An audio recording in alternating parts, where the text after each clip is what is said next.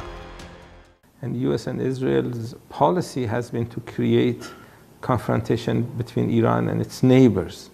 So the resources of Iran is used to engage in this confrontation instead of helping Iran's people or helping progress.